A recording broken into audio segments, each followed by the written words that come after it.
उसी प्रकार से हम एक योजना ले आए, प्रधानमंत्री सम्मान निधि योजना।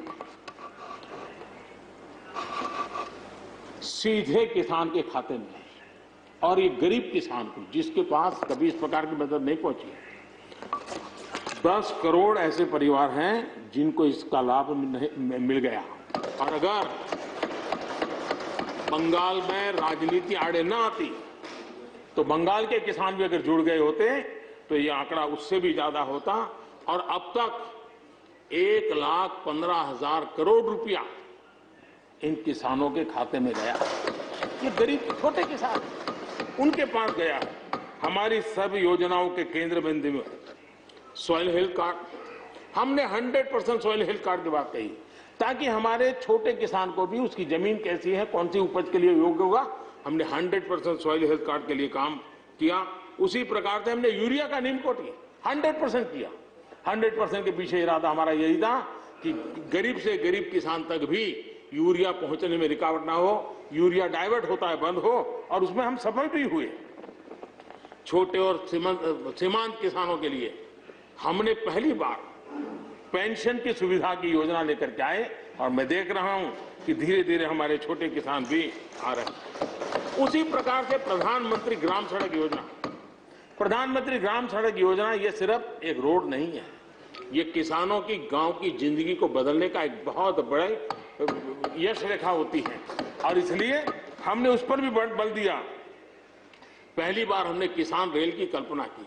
छोटा किसान का माल बिकता नहीं था, आज किसान रेल के कारण गांव का किसान रेलवे के माध्यम से मुंबई के बाजार तक अपना माल बेचने लगा, फल सब्जी बेचने लगा है, उसका लाभ ले रहा है, छोटे किसान को फायदा हो रहा है। किसान उड़ान, किसान उड़ान के द्वारा हवाई जहाज से, अब जैसे हमारे नॉर्थ ईस्ट इतनी बढ़िया बढ़िया चीजें, लेकिन ट्रांसपोर्टेशन सिस्टम के अभाव में वहां का किसान हमारा बेनिफिट नहीं ले पाता था, आज उसको किसान उड़ान योजना का लाभ मिल रहा है। छोटे किसानों की परेशानियों से हर कोई परिचित है। समय समय पर उनके सशक्तिकरण की मांग भी उठी है। हमारे आदरणीय शरद पवार जी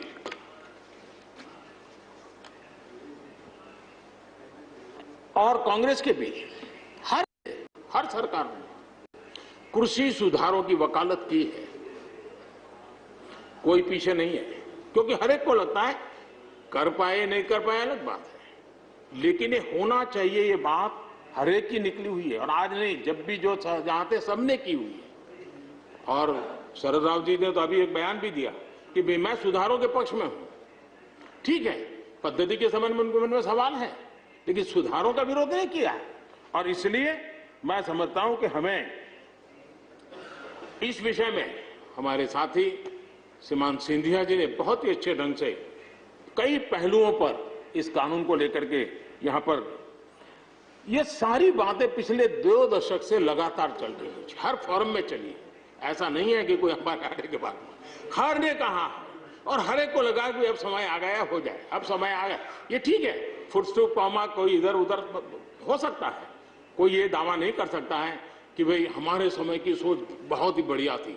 मैं भी दावा नहीं कर सकता हूं कि हमारे समय की सोच बढ़िया है, 10 साल के बाद कोई नई सोच आ ही नहीं सकती। ऐसा नहीं होता है जी। ये समाज जीवन परिवर्तनशील होता है।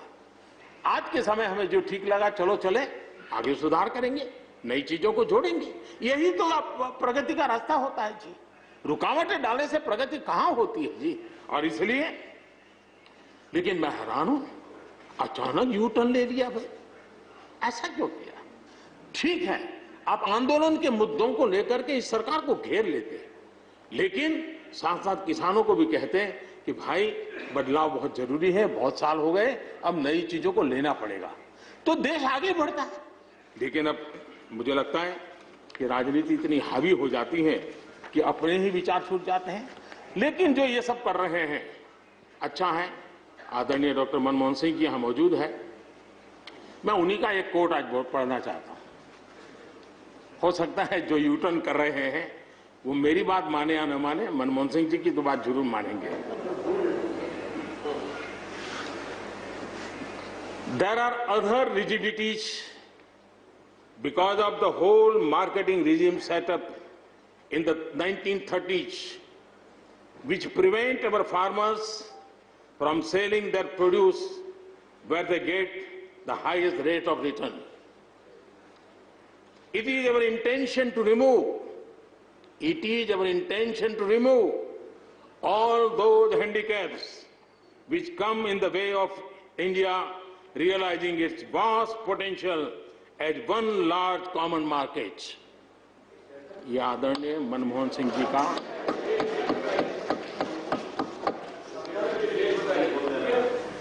आदरणीय मनमोहन सिंह जी ने किसान को उपज बेचने की आजादी दिलाने, भारत को एक कृषि बाजार दिलाने के संबंध में अपना इरादा व्यक्त किया था और वो काम हम कर रहे हैं। और मुझे आप लोगों को गर्व होना चाहिए कि देखिए मनमोहन सिंह जी ने कहा था वो मोदी को करना पड़ रहा है, गर्व कीजिए।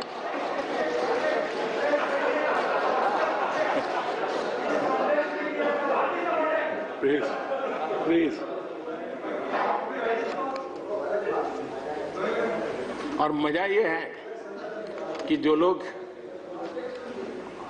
पॉलिटिकल बयानबाजी करते हैं उछल उछल करके, उनके राज्यों में भी जब उनको मौका मिला है, इसी में से आधा अधूरा कुछ न कुछ किया ही किया है हर किसी ने। यहां जो विरोध में दल है उनकी भी जहां सरकारें हैं वहां आधा अधूरा कुछ न कुछ तो किया ही है, क्योंकि उनको भी मालूम है रास्ते का रास्ता तो यही है। और मैंने देखा इस चर्चा में लॉ का जो स्पिरिट है उस पर किसी की चर्चा नहीं हुई है। शिकायत दिया गया तरीका ठीक नहीं था, जल्दी कर दिया, इसको नहीं पूछा, ये रहता है।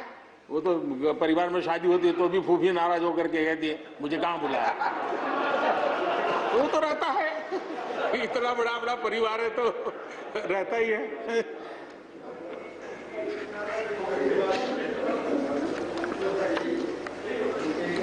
हम कुछ और बातों की ओर भी ध्यान दें।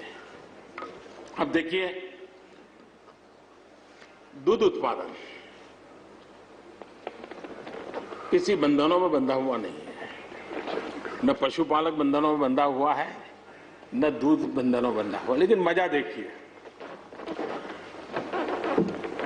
दूध के क्षेत्र में या तो प्राइवेट या कोऑपरेटिव दोनों ने एक ऐसी बड़ी मजबूत चेन बनाई है, दोनों मिलकर के इस काम को कर रहे हैं और एक बेहतरीन सप्लाई चेन हमारे देश में बनी है। इसको हमने जो अच्छा है उसको, और ये मेरे काल में नहीं बना है, आप भी इसका गर्व कर सकते हैं, मेरे काल से पहले बना हुआ है, हमें गर्व करना चाहिए।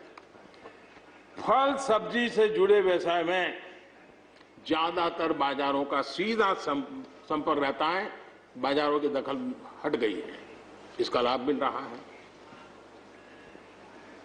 क्या डेयरी वाले, फल सब्जी खरीदने वाले उद्यमी, पशुपालकों की किसान, क्या जमीन पर कब्जा हो जाता है उनका? पशुपालन पर, पशु पे कब्जा हो जाता है? नहीं होता, दूध बिकता है, पशु नहीं बिकता है जी।